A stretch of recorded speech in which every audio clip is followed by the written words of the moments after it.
Hi everyone and welcome to this tutorial on why architecture styles change.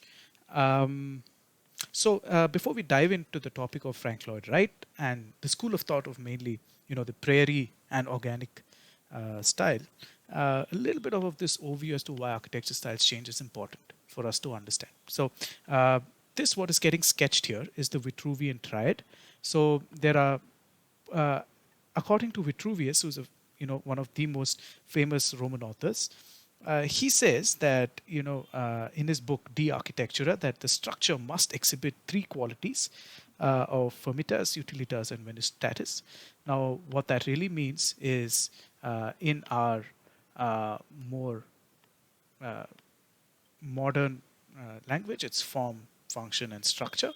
So basically, if you look at any design, and if we connect it to what Vitruvius, this Vitruvian virtues or the Vitruvian triad says, is that when we look at form, for example, in the past there could have been there have been many architects, and every architect always tries to make a statement, and then as time moves on, uh, what really happens is there's another architect who says my style is better, or this is my style, and it gets accepted uh, by uh, by the public.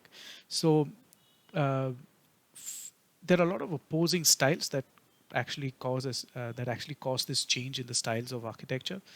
Also, it could be in the form of structure, uh, an advent of a new invention in terms of material technology, or new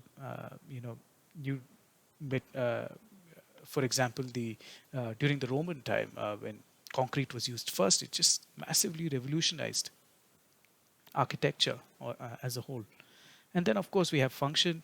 Function is basically, we can just after the Industrial Revolution. I think if we date back and see how people were actually migrating from rural to urban, and buildings were going taller and taller because they had to meet the new density of people coming in. So that was purely derived out of function.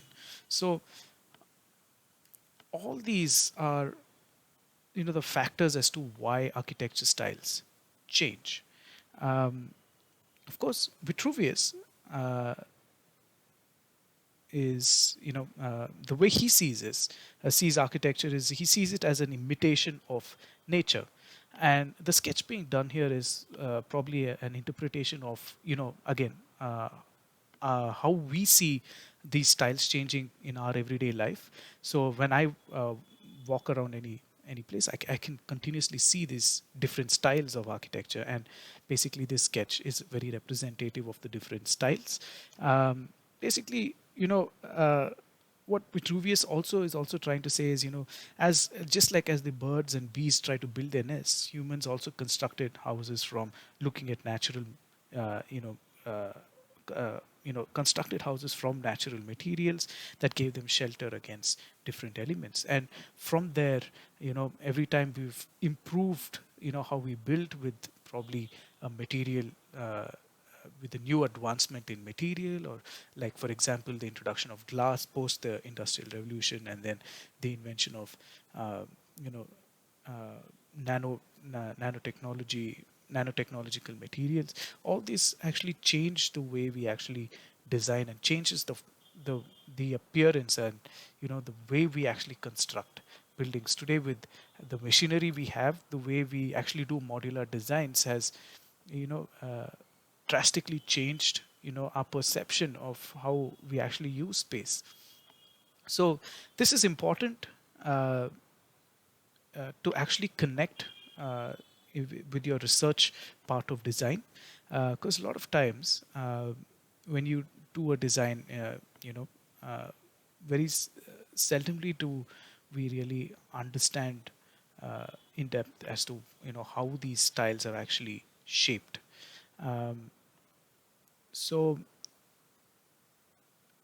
in this uh, with this, I think we will actually you know um, I would expect you all to actually make notes for this. This won't be, this is not usually